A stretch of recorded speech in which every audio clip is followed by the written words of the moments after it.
Welcome, everybody, to episode 328 of The Effing Title. The Effing Title. I'm Big Husky. And I'm DeNutte. And we're back! I love how I say it like that every single week, but it's not like we've like randomly just like gone anywhere. Like, And we're back. We're back again. You didn't think we were, but we're back. Exactly. Can't get rid of us that easy. Unfortunate for you. So as the spoopy month continues, I think this is the last spoopy potty, right? Last spoopy potty. Last spook, because Friday is Halloween. Halloween, and then Mariah Carey is now starting to defrost at that point. But we went to do a horror movie because I did Velocipaster as my one. And then we did we did sci-fi, and then we did Boots, which is not anything, but Yeah. we watched it. So, and then I picked Weapons. Weapons came out on Max this past week on Friday. Where I was like, I had been wanting to watch it, and it came out. And I was like, sick. We're watching Weapons, which It's funny because every single time I went to write in the movie or tell someone what the movie was, all I could think of was Warriors. Don't ask why. Okay, I couldn't remember Weapons. I'm like, Warriors. No, that's not right. Warriors. That's all I could think of. Literally, it was terrible. But no, it wasn't terrible. Warriors. I mean, Weapons. See, now I got you doing it. What would you give Weapons? Weapons, I'd give a 4.5 or a 9. I give it a 9. A 9? Okay. Yeah, I'm going high with this one. I'm going with like a 7, a 6, like a 6.57, like a high 6, just lower than 7 for me. Yep. And I was waiting because I didn't tell you anything. You were like, I loved it, Cat loved it. Like I was just like, I finished it, and I was like, I'm gonna leave literally everything for this. It was interesting. I think that's the best way I can word it right now before we start getting into everything. Because it's weird. Yes, it is definitely weird. That is a great, like, we've said weird before in the terms of Velocipaster. Yeah. This is like just weird. So I mean, it's the director, Zach Kreger. I think it's, I don't know how you say it. I'm assuming that's how you say his name. I'm gonna assume so. Comedy guy. Which is it says people also search for, and it's literally just all horror movies. So it's like, oh, okay. So but he did Barbarian last year or the year before. That was one I knew of, yeah. And then, but he was like one of the creators of The Whitest Kids You Know. Oh shit! All right. Yeah. So like, it's just like, I mean, even Justin Long was in this movie briefly, and he was in Barbarian. And that's like another king of like horror and comedy. I was gonna say, I'm gonna tell you right now that caught me completely off guard. Yeah, him being in this caught me completely. A very small part. Yeah, but like that's like his buddy. So like he was in it. He was a big part in Barbarian. I don't know if you've seen Barbarian. But it's good. It's weird.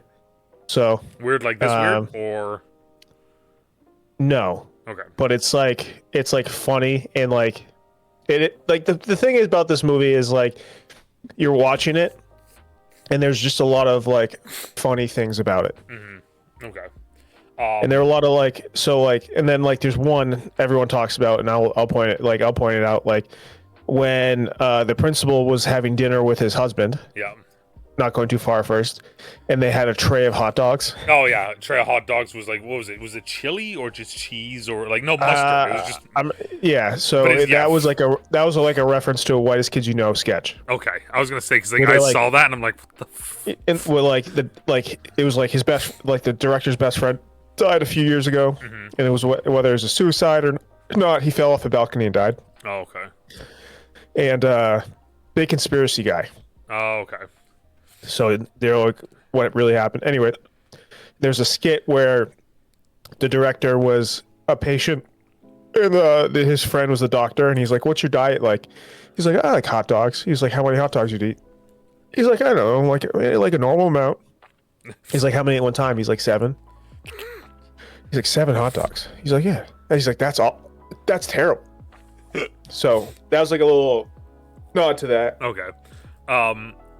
Before we get into weapons, Zach Krieger here is going to be the director and writer for Resident Evil, which comes out next year. It's currently filming, so that's cool. Yeah, I'm not sure what we're.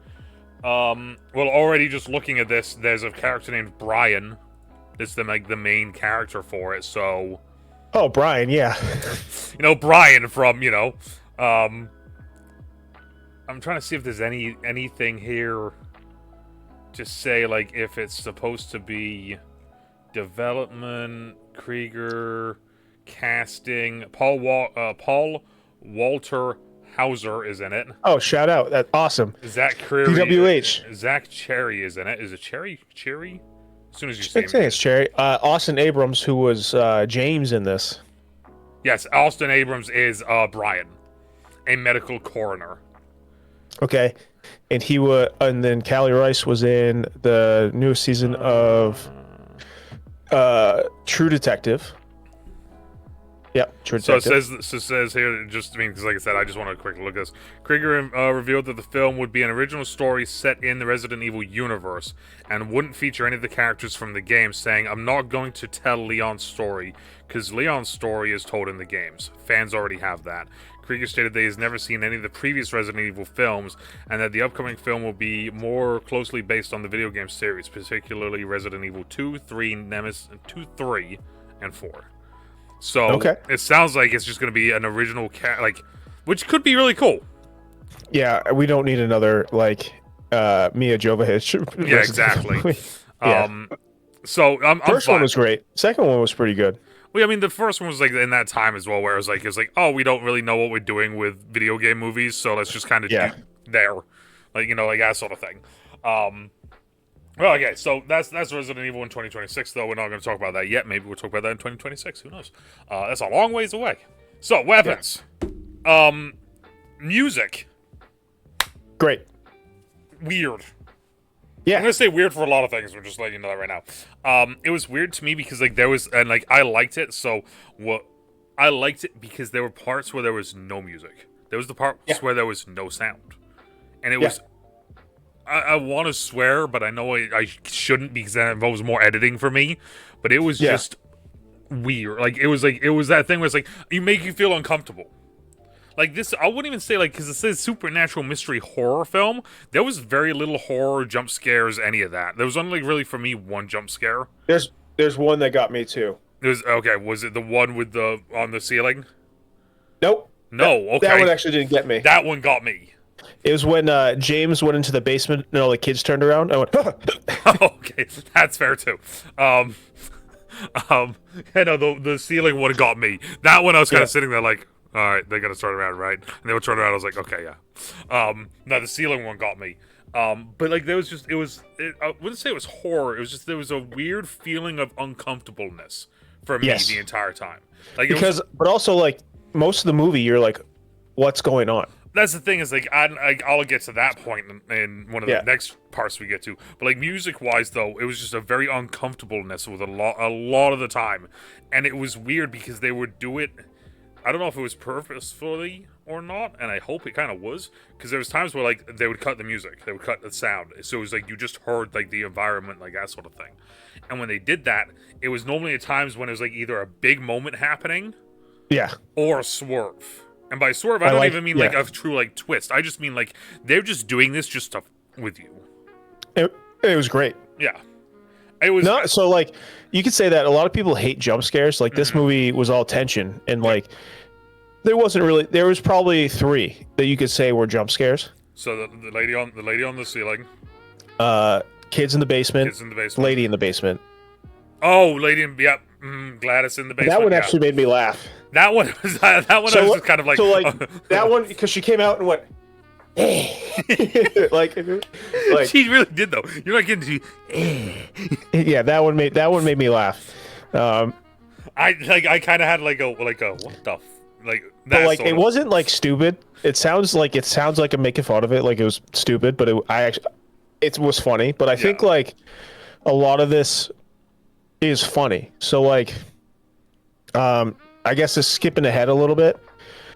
There's a scene which, well, actually, let's point out. So, this movie made me think of what's the bad movie we always reference with Matt Damon and Ben Affleck. Yes. Thank God you brought that up because I was gonna say that too. So like, well, I was gonna say, do you want to go to pacing then? Because that's kind of pacing. Actually, it was all over the place, but I really liked how they did it.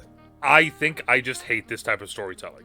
Is what it's coming down to now. All right. Because it's the same thing with the Ben Affleck one, where it's like, here's story A, here's story B, here's story C. It's all the same freaking story, but unlike this, it was all the same story. It wasn't like a he said she said storyline, which was that movie. Like it was all based on perspective. Like this was like it did the main character, Silver Surfer, Justine. Yeah. And I kept making jokes with the cat. I'm like, it's Silver Surfer and Thanos and Wong. Yep. And so it is. So it was like we broke it down into 5 characters. So what? So it was Archer, Justine, Paul, James, and then Alex, the kid. Yes. Yes. Yes. And then it came all together after that. It stopped doing it. So it did that. It broke down the story into 5 parts, and each time it came in, it started at the beginning, or in Alex's case, it happened. His story started before everything else. Yeah, it was like almost like a week or 2 before. So like the story starts with Justine as a teacher, and she goes into school, and all the kids are missing, and they ain't there. And like. And this is like current time, and so all the kids disappeared, but they all disappeared at 2:17, and the people have it on Ring cameras that the kids just running out of their house, doing their like Naruto run. Yeah, which I was like funny. Yeah, like it's funny. Yeah, like it's and so they do this thing, and they're like, the teacher had to be a part of it. It's just her class, which like, what else are you gonna think? Like. The kids all ran out on their own at the same time, and they're like, except for one kid, and they're like, why didn't this kid go out? He's like, I didn't know anything about it. Yeah, I will say, like, it is, because they do show, like, so much, like, the investigators actually, like, doing their job.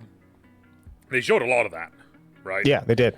And it was weird, though, because, like, they showed a lot of it for all the characters, and then it gets to Alex, and it's like, they just brought in Aunt Gladys, his dad, and, like, talked to him for like 10 minutes, it looked like, and then that was it.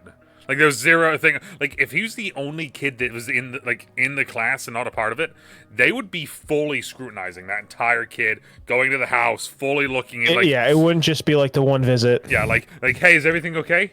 Yeah, okay, cool, and then out. Like because like they were grilling. Also, Justine. it's a small town. Like people have to know something about them, right? But it was odd because there was certain things I didn't like about it because it felt like the storytelling was okay. Because like there is a story. The story is fine because the story is literally A to B to C, which we'll get to that part. In all the points in between. Yeah, and it's like, but it felt like there was a lot of it where it felt like it's like almost like I didn't care. Like there's no need for this, like that sort of thing. And it got to the point for me where there was sections that dragged a lot more than it should have. It felt like because it was just kind of like it's like there like Justine calls Justine at one point calls I'm trying to where's Benedict Wong. Marcus. Yeah, Marcus. It calls him up.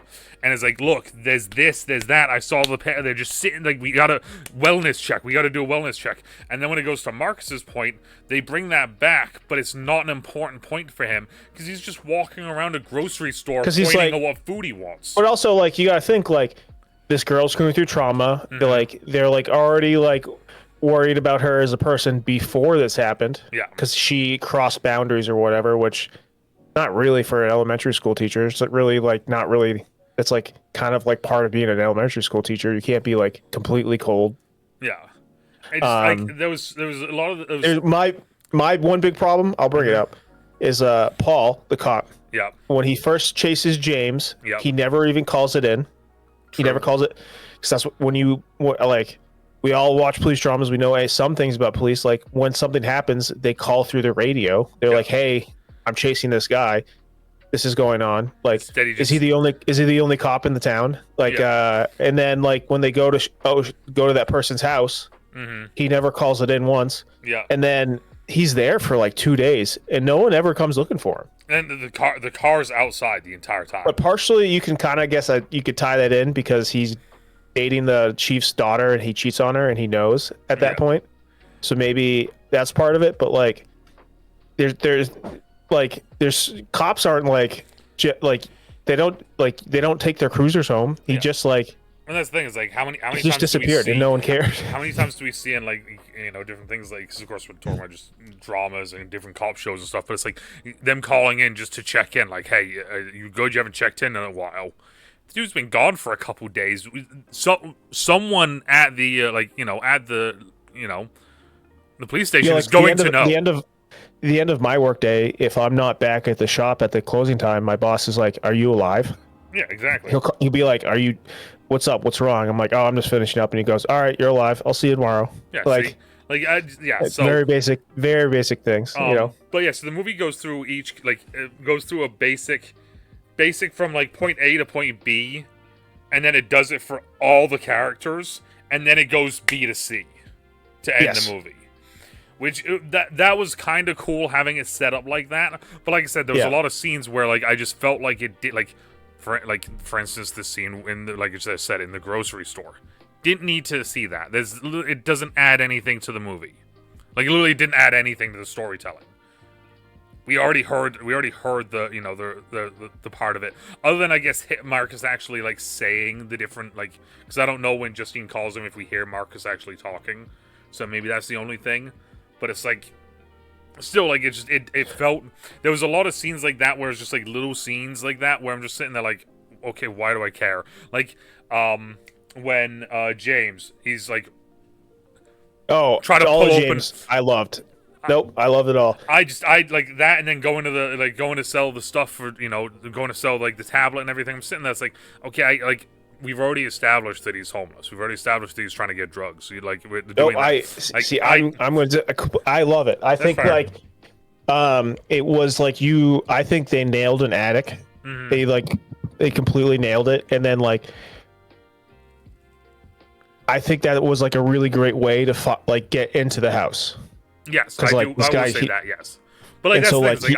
I feel like you could have taken that whole him trying to sell the stuff to that place. Take that whole the jumping into cars and then trying to sell the tablet. Take that whole section out and just go straight to the house, and it would have had the exact same. See, I love it. I thought it was awesome. Like, I just love it. Like everything he did didn't make sense. Mm-hmm. Like him on the phone calling his brother asking for money. And then I just love when it shows when he goes to the police station and he's like, "Yo, I told you to stay away." And he runs away, and then he goes in the woods. He's like, "Hey, I told you should stay away." And then he saw Gladys in the woods. That part creeps me out because I'm just like, oh, that clown in the woods, because we didn't know it was Gladys yet. Yeah, at that point, all we saw was just a chick with a white, literally looked like a white face, big red smile, creepy wigged. Yeah. And it was like, can we talk about Paul was just getting abused the whole movie? I'm just gonna say it right now. I hate anything with like needles and like that. I can't stand it. So that, and then the dad and mom stabbing themselves in the face with a fork. That was crazy. Both of those scenes, I couldn't. I was questioning whether or not to turn it off at that point. Did we have that scene before the murder scene? No, that was. Was that after? That was part of Alex's. All right. So Gladys shows up at the school. Look, this movie it's all over the place. Yeah. So by the way, we're talking works well for our podcast because we're all over the place. So Gladys, Justine wants to talk to the parents. So Marcus reached out and was like, "Hey, we need that meeting." And then she shows up and she's like, "I'm the guardian." She's like, "Well, where are the parents?" They're like, "They're very sick." Mm-hmm. And then they're talking, and everything's weird. She's staring at his ribbons. You're like, why is she staring at those ribbons? And then you see Marcus at the house with his husband, and they're making hot dogs, and she shows up, and she's like all freaked out, and Marcus is like, I don't want this lady here, and then the husband's like, come on, man, like she showed up at the house, like just let her in, like a normal nice guy. Yeah, he just wants a glass of water. In the glass, she's like, a bowl of water, please. Yeah, that made me giggle. I'm sitting like, it's like okay, like. And then you're like, and then she does the whole thing, and you're like, oh, it's like voodoo. Mm-hmm. And like, I guess I saw themes where it's like she's a parasite, and I guess it's like there's a big theme of parasites in this movie. But they did bring at one point they were talking about, I would think it was during Alex's, where they sit in the classroom. They're talking about it in class. And they're talking about, like, does anyone know any sort of parasites? And then some kid says tapeworm, and then she kind of starts to talk about a tapeworm. So yeah, I can see that. So I guess there's things that maybe like Gladys the body is the aunt, but like she got taken over by a parasite, some sort of magical parasite, and with that tree. Like the whole and so like I don't know, it was like, and when Marcus killed his husband, we were like, oh my god. Yeah, and then even like Marcus running around like eyes wide open, that was like funny. I thought that was pretty funny. That scene was funny, but at the same time mildly terrifying, because like terrifying. It's one of those things where, and we've talked about this before, how some movies will have a theme or like stick to something, and if they go just too far, it now doesn't work. This was to the point where it went too far that it became uncomfortable, but then as it was like, okay, now this is really too far, this is too long, then it got to the point of where we had seen it during Justine's point of view, which I thought was a really cool, because like I said, to me, I'm sitting there and I'm like, it's like, okay, this is funny. And it's like, okay, now I'm just uncomfortable with this, with Benedict Wong just running down the street huffing and puffing with his face all bashed in. And we don't know what happened. Yeah. Like, we don't know what caused it. And then it goes to Thanos' point of view. Which I'll say this right now before we get. I thought the cast for this was very good. Oh, very good. Like, and even like Alex, which is it's hard to find a good child actor. Yeah, I thought Alex did very well. He portrayed everything that he needed to very well. And like let me see here. Where is Alex? Kerry Christopher. I just want to see how old he is. He's 8 to 9, it says. So I mean, yeah, that's insane. Yeah. But also, now that I'm looking at this, not insane at all. He's been doing shit since 2019. No, so he's just a boy. And he was born in 2016, so I mean, he's been doing stuff since he was like 2. Mr. Mom, 911, Fuller House, Days of Our Lives, American Horror Story, NCIS, The Rookie, High Potential. He's gonna be in Lanterns. Spider Noir, he's in. I'm looking forward to Lanterns. He's in An Almost Christmas Story. I don't know what this is, but I like the poster for it. He's a big part of Days of Our Lives, which is kind of funny. He's been in 41 episodes over the last 5 years. So not a ton of episodes, I guess, technically, if you think about it. But well, I just found a short film that we can watch at some point. Weapons got a 7.5 on IMDb. Yeah, IMDb's on crack. Yeah, so then we get to Archer. That's where you're at. Is Thanos, which I loved his character. Loved it. He was great because it was like very like this guy was grieving. Yeah. He was like something, and he's like, I have to do something about it. And everyone's just kind of accepting what happened, and they don't know where it is. Like the kids are. We have to find these kids. Like something happened. I gotta find my son. And it's funny that his son was the dickhead bully to Alex, which you're like, I can see. Archer being a bully, because like, and then you know so like Archer saved Justine at the gas station from Marcus, and then Marcus, they ran away. She got away, and then Marcus got hit by a car. Which I went to Kat. I'm like, is that what it looks like when someone gets hit by a car? She's like, not at that speed. I was gonna say he was like in hat like. Kat's like big critique of the movie was that like when everyone died, she was like, there's way too much blood. Way too much blood. That's funny. She was like, because like even when Paul got shot, I'm like, is that how much blood is there? She's like, nah, not that much.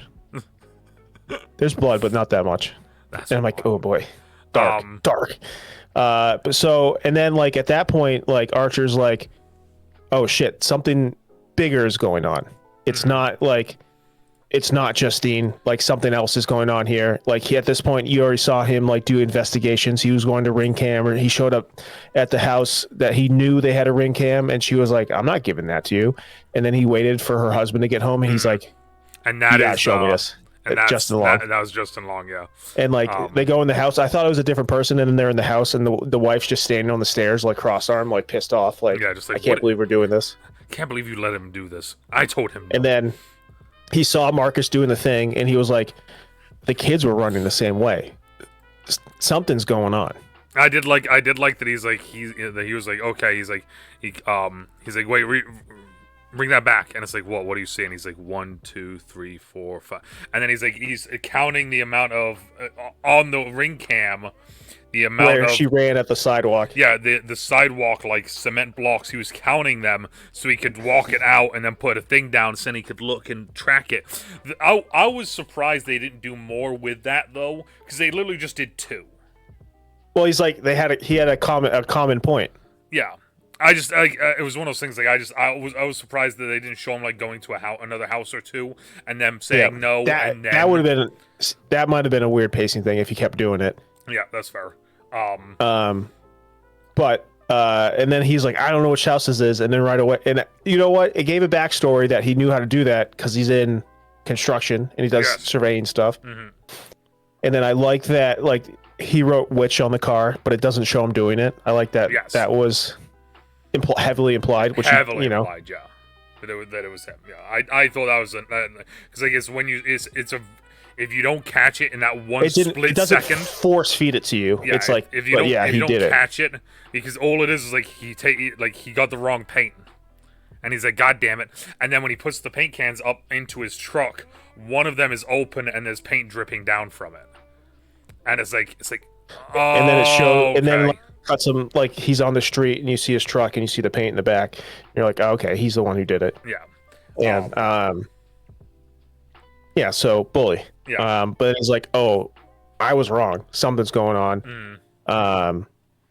Also, so another funny actor who was in this, who's a comedic actor, Paul's girlfriend in the movie, June Marie Rayfield. I don't never remember her name, but she's married.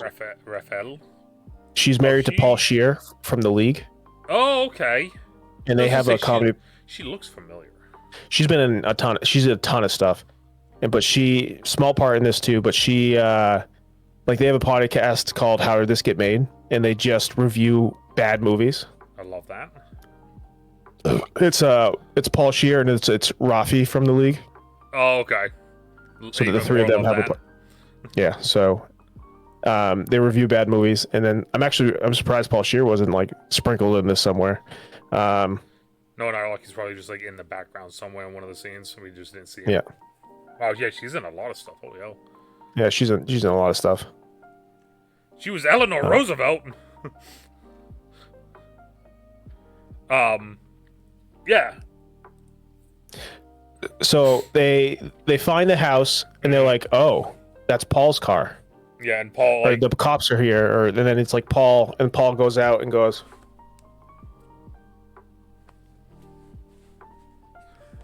Oh, so also when James is robbing the house, like that whole thing is funny. Yeah. Where he's like, I'm sorry. Yeah, I would say that whole scene with him in the house is funny, and then it starts funny and then becomes mildly like yet again uncomfortable because it's just So but when he's calling in the tip line, he's like truly just like an addict, and it sounds like he's calling in a fake tip, and it's like it's real, but he's like, but yeah, like no one would believe that. Yeah, it's like you're like.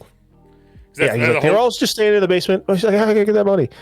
Yeah, I don't want to go down there. Can you guys have someone drop it off to me? Like, yeah, it's like okay, bro. Like, and then we get the whole part with Gladys and the flashback and all of that stuff, and her being in bad health, and then she comes there, and I will say this, and this will probably be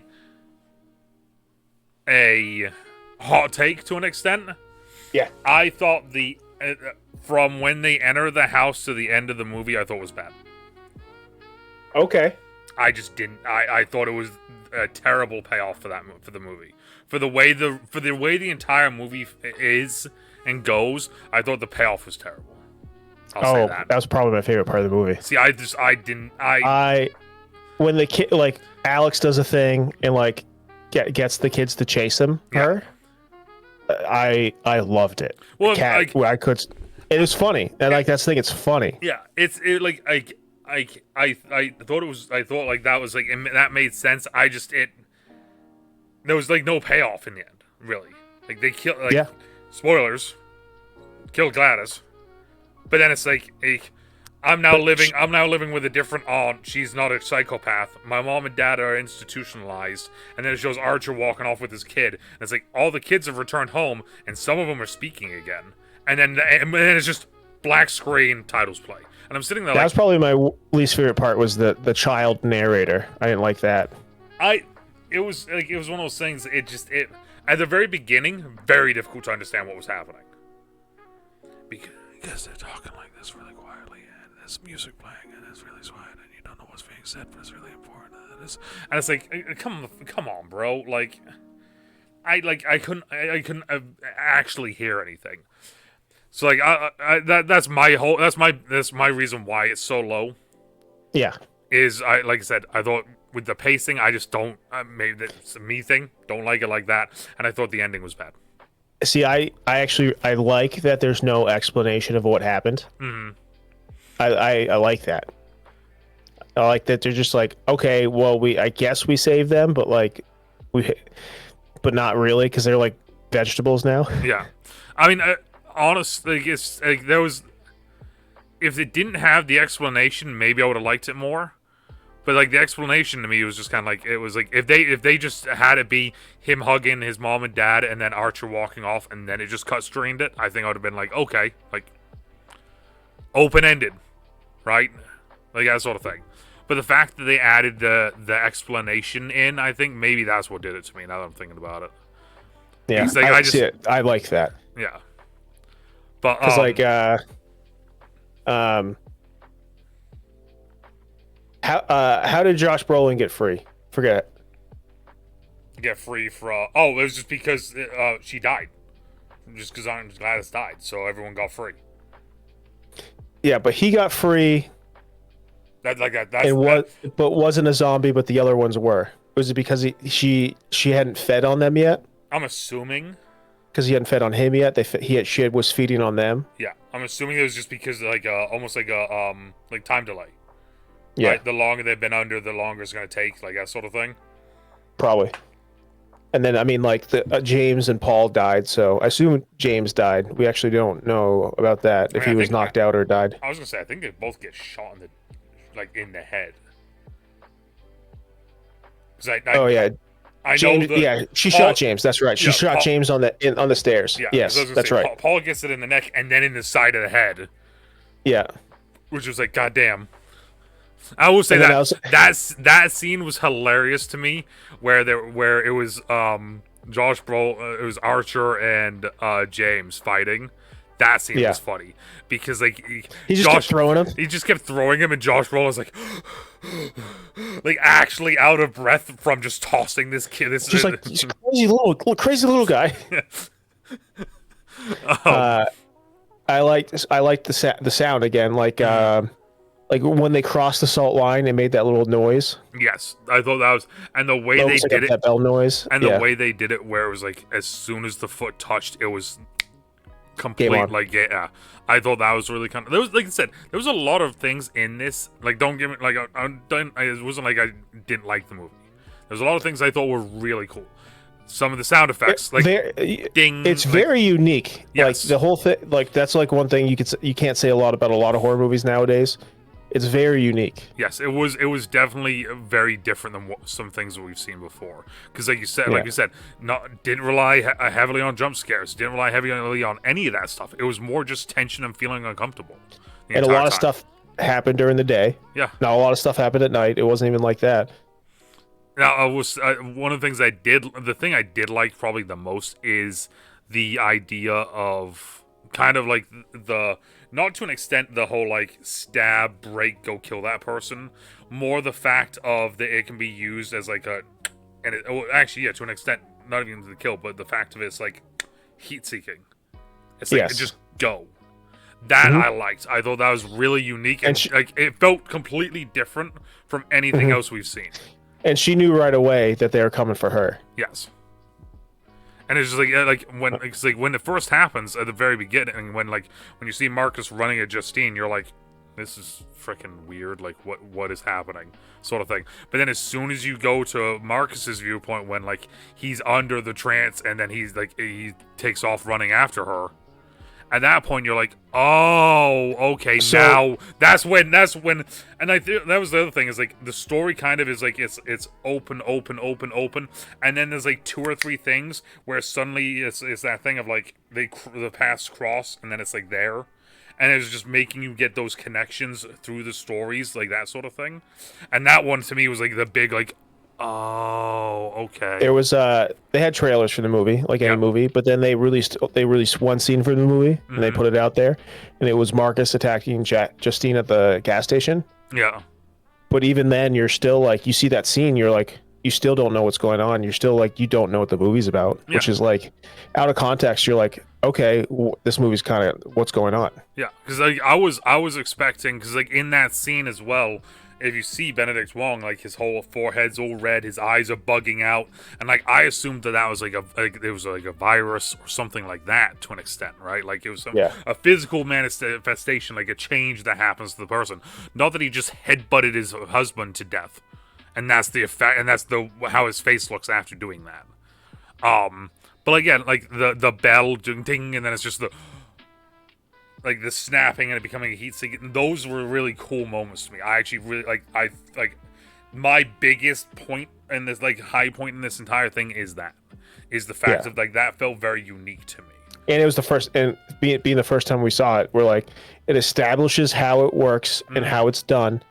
There's no like ambiguity. That's like, oh, it's like a voodoo thing. Yeah. It's like you right away, you're like, oh, it's something like that. And I think that as well, it's like I don't remember. I think there's 2 stories in between, maybe 3, in between when Justine gets attacked by Marcus, and then when that scene happens. I think there's 2 or 3 stories in between. So you see Marcus attack it, so it's already there. You're like, okay, that was kind of a wild thing. So well, let's be honest here. It's Benedict Wong. We all love Benedict Wong.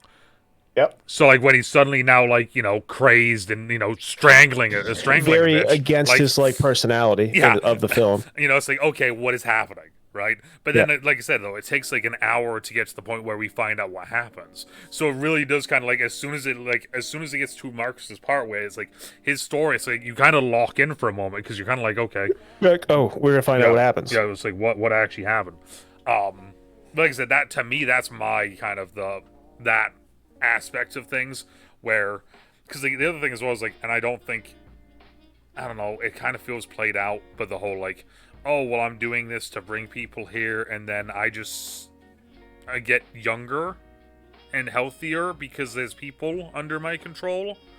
Like it didn't really like I'm assuming she's feeding off of them, but it didn't even say it. It just more felt like the more people she has under her control, the more like the healthier she gets, because it didn't really go like explain it. It didn't, and she died. So yeah, so it's like I don't know, that was like little things like that to me, where it's like I don't want to be just like this is it, right? Because I've talked about that before. I hate when they just kind of like it's like here you go, right at the beginning of a movie.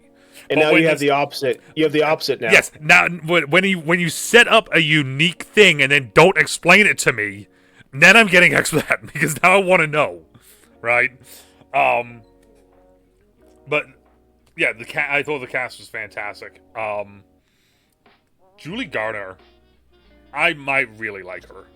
She's killing it. She really is, and like in this role, she really did kind of like when she's walking through the alcohol, like through the drinks. Both times, I'm sitting there just like, yeah, I know that walk. Yeah, I know that. I know that look. Like Josh Brolin playing a dad that's just completely just out of it, fully. Just like I want my kid back. Paul just being just Han Solo. yeah. Drug addicts we talked about. A lot of the other characters are just kind of there for a little bit. I mean, other than Benedict Wong and then Gladys, who shows up for the last half of the movie. Yeah. But apparently, well, actually, now that I'm thinking about it, is that? Let's see. I think we talked about the main things. So, there's like a thing where there's 7 main characters, and it has to do with like the 217. There's like something with it. I can't remember what it said about it, but there's 7 main characters. Okay. So Gladys. Hold up a second. Now I want to figure this out. Hold up a second. Okay. So Archer, Justine, Paul, James, Alex, Gladys, Marcus. There's your 7. And 2 of them are female. And one of them's a kid. I don't know. I was trying to get to 217. So apparently reception's been very good. It made a shit ton of money. 93 on Rotten Tomatoes. Metacritic has it as an 81. Cinema Score gave it a A-. And then a bunch of the actual, like, people like us who just kind of review movies, but we don't care about any of them. Still, it's not overly difficult to read the inciting incident of weapons as a school shooting allegory. Nah. No. No. No, not at all. No, not at all. Nope. Completely. That dude, I missed the at points that dude completely whiffed. Like, I'm shooting a 3 and it's hitting the rim. Kids disappeared. It took place in a school shooting. Yeah. Dad's upset. School shooting. IGN, some dude on IGN gave it 9.9 out of 10. Associated Press gave it 4.5. So yeah, loved across the board.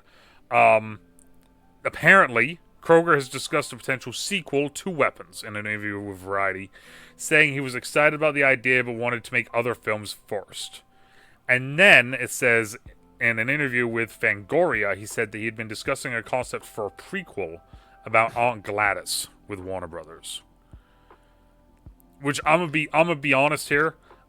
Yeah. I don't think every movie needs a sequel. I don't think every movie needs a prequel. I'll say that right now. It's fine. A bad review.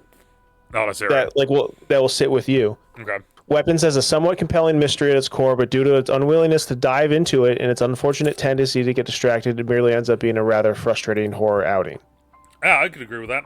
Like, for me personally, I could agree with that. Like, and that's the thing is, like, I entertained? Yes. 100% was entertained the entire time. I was frustrated with the fact of, like I said, there was moments that felt long, there was moments that felt unneeded, and to me, you can't set up little things and then just not fully explain them at the end. Because it's one of those things that's different for me, where it's like, if you set them up and it's like, hey, here's all these little things, right? Here's all these little Easter eggs and little, like, tips of what's happening, and then eventually it's going to pay off in another movie, then fine. Okay. This movie didn't make me want to see another movie, though. And I'll say that right now. Like, would an Aunt Gladys prequel probably do well? Yeah, it probably will do well. It's going to be creepy as hell seeing her running around with that freaking wig on. Yeah, but then we're going down, like, the... what's that horror franchise that's done a ton of movies with the doll, Annabelle, and it was like... The Conjuring? Like all Conjuring. Then we're going down that whole Conjuring wormhole, which, like, that's too much. I don't think this... I think this movie is 100% fine with being a one-off. Yeah. Don't need to go into it anymore. It's just the fact that... he just do another original story, which I guess he's not really original, but he's doing an original Silent Hill, like you're saying. Resident Evil. Yeah. Well, like, and this is the thing, and this is the thing that happens all the time. Budget was $38 million, and at the box office made $267.5 million. Very successful. Yeah, so Warner Brothers sees money and goes, cool, do it again. Yep. Because that's the way that's like, if you think about it, like, that was like a very well-made movie, very great cast for $38 million. Yes. very much so. I do think it also helps that this was like Julia Garner, Alden Einrich. I don't know. I don't know how to say it. Yeah, Han Solo. Like Han Solo. Those two specifically, very young, but you can tell that they're upcoming and going to be like, we're going to see them. She hasn't like aged in like the last. She's been around for like 10 years, and she looks the same. Yeah, so for me, this is one of the first ones. Like Han Solo, like that was his first big movie, right? Yeah, I haven't really seen him in much since then. He's definitely been in stuff. So he's been in a Fair Play, Cocaine Bear, and Oppenheimer. Oh, that's right. He was in Oppenheimer. I've not seen Cocaine Bear, but Julie Garner, she was definitely Silver Surfer. She was the first Fantastic Four. She's Silver Surfer, which I heard she did very well in that. I haven't seen it yet. Ozark. That's one I was like the huge one. Wait, Noah's Ark. And Ozark. I heard I heard Noah's Ark, and I got excited because I thought you were talking about like the Russell Crowe one because I love that movie. So I was like, wait, what? Inventing Anna, she played that like con artist.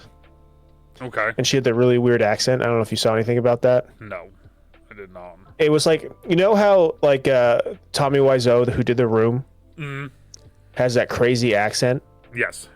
And they're like, dude, where are you from? He's like, I'm from America. You don't know that? Oh, okay. And she has like this crazy accent because this girl was like German or something, and she was in the United States, and they'd be like, where are you from? She's like, I'm from here. What do you mean? That's funny. I know. I mean, this year alone has been unreal for her. So, I mean, mind you, I don't think this did good numbers. I heard Wolfman was pretty good. Yes. I've heard mixed results, but I know it didn't do well in the box office, which it made 10 mil. But Chris Abbott, who's like another like horror king right now. Mm-hmm. So like Wolfman, Fantastic Four, Weapons. Like if we were gonna do another horror movie, I've seen it, but I would have recommended looking at his stuff. He did this one where he's like an assassin. God, what's it called? Or was this one of the ones that Julie Garner Possessor? Nope. It's another movie. It's just tangent. Chris Abbott. He's in a movie called Possessor that was really messed up. But he was in Catch-22, the remake. But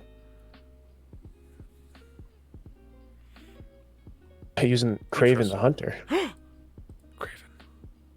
I heard that movie's bad, but I want to see it. Don't care. I liked it. You did? Okay. Yeah. It was better than Morbius. Morbius. It's Morbin time. But it's like it's not as bad as Morbius. It's Trotting time. But it's on par with Morbius. It's joking time. At any point does he say it's Craven time? He's like, it's Craven time. Weapons. It is for me. I think if I had to do like a one-line thing, I would say that actually, this is kind of I like this as an idea for an ongoing thing. Just like you have to give it a one sentence sort of thing, just off the top of your head. Yeah.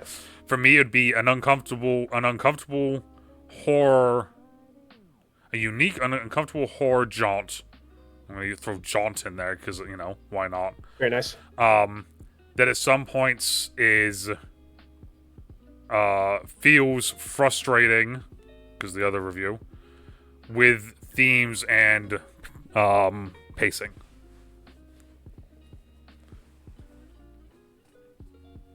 That's my thing. I would say a fresh take on a horror mystery that doesn't give you a payoff. Yeah, just edges you. There we go. It's a horror edge. Yes, is a horror a horror mystery that edges you the entire time. Just gets you right there, and then just nope, never mind. It's the strip club of horror movies. That's funny. I like that. Yeah. Oh yeah, so Weapons. Go see it though. It's like as much as you guys. Yeah, I don't think you're gonna hate watching it. Yeah, no, and that's the thing. Is I liked it a lot. You didn't have a lot of good things to say about it, but you also didn't not like it. Yeah, no, I mean, for being a 2-hour movie as well, it didn't feel 2 hours. To me. To me, it did. It felt like an hour and a half. No, to me, it felt more like it felt like 2. Oh, okay, all right, yeah. Fair enough. For me, it did. Like I said, like that for me, like that pacing style, I think as well was like a big one for me. But I will say, like I didn't. It wasn't one of those things where like I wanted to turn it off because it was a bad movie, or or while I was watching, I'm like, this movie sucks. I didn't have those sort of things. It was just more of like the little like things where it's like I need to remember this to talk about it in this because I'm not enjoying this aspect right now, like that sort of thing. And that was it, really. You know, that's the reason why I gave it a lower score, like. But like, yeah, I do think that it was uniquely different than most horror movies we see these days. I thought the acting was fantastic. Music was good. The setting was good. Because like you said, how many times do we have a horror movie that's like in daylight for 90? Yeah. No, I won't even say 90, but like a good portion of the movie. You know, my big plot hole. How did a young elementary school teacher have such a nice house on a single person income? That's true. She also bought 2 in bottles of vodka. In this economy. Yeah, she bought 2 bottles of vodka too. She bought 2 bottles of vodka. Yeah. And she didn't buy the bottom shelf stuff. She bought glass bottles. Yeah, she was like maybe 3 shelves down from top. And we're talking like the big, like full, like floor to ceiling. Mm-hmm. It's like, yeah, she didn't go bottom. Yeah, no, You got the Russian stuff. I don't trust it. I don't trust it. Where'd she get that money from? Yeah. What's she doing to get that money? She also then later showing up at like, just like at a bar. She had a 3-bedroom cape. What are we doing? Yeah.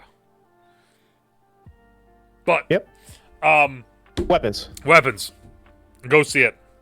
Tell us what you guys think. I already know I'm gonna get hate. I'm gonna get shit. I already know I will. Next week, we are doing, as of right now, anyway, unless I decide to find something else, we're gonna do Dark Crimes, which is a really shitty Jim Carrey movie, apparently. Oh no, that one. Yeah. All right. Like I said, unless I find something else. As of right now, though, I have the other reason why I want to do it is because I have all of the assets for like the background and everything right now saved, and I've had them saved since we were gonna do it like 3 months ago, like that sort of thing.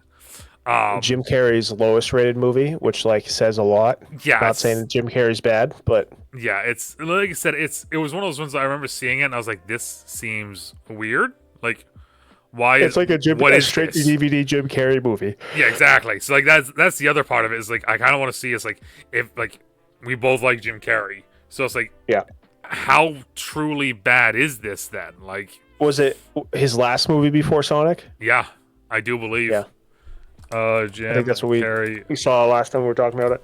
Yeah, I do believe so. Because that was the other thing is like, when you look at that as well, yes, it is. Like, literally. So in 2016. 2016? Yeah. Yep, so 2014, Dumb and Dumber 2. Jesus, that was bad too. And then Yes Man before that? Before that, actually, the year before Dumb and Dumber 2, pretty good year. The Incredible Burt Wonderstone. I didn't see that one. Actually, a pretty funny movie. Is that Bill Murray? No, or is that him? It's him. It's him. And then why does it not just tell me the name of these guys?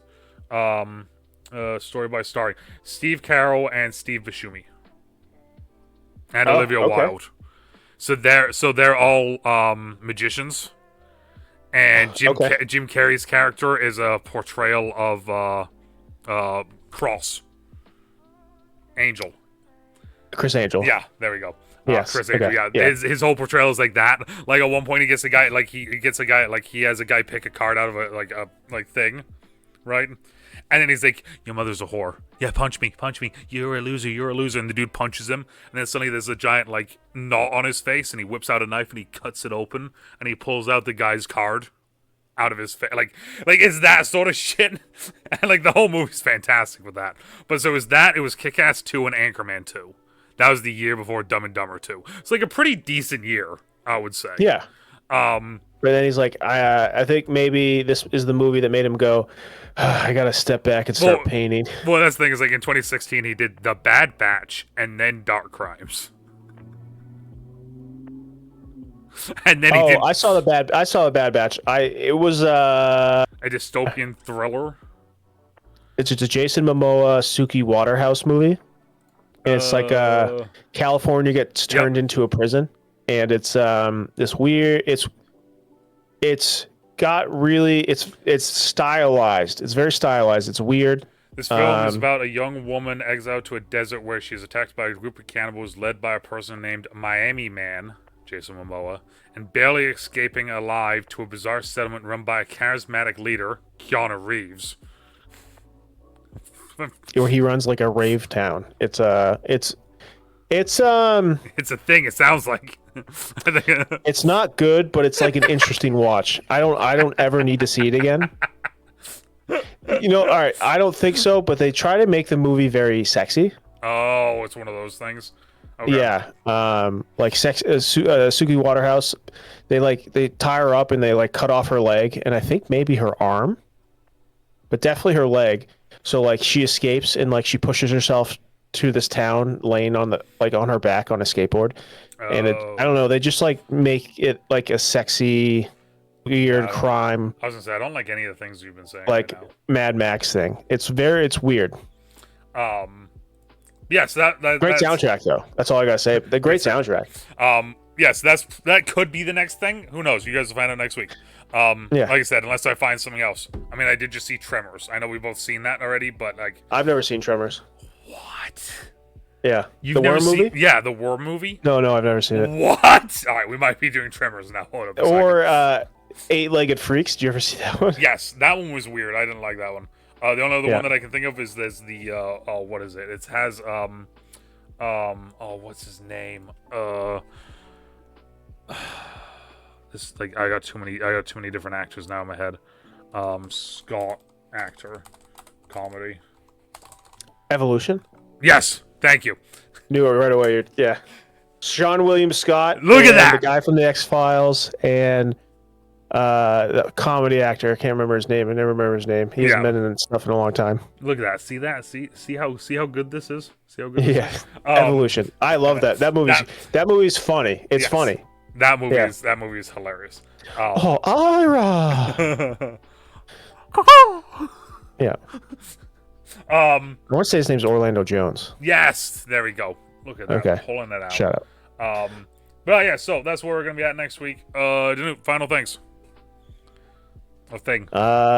Weapons is definitely better than the Jim Carrey movie we were gonna watch. Oh, probably. This movie's probably gonna be better than most of the movies we're gonna watch the next little bit, I would assume.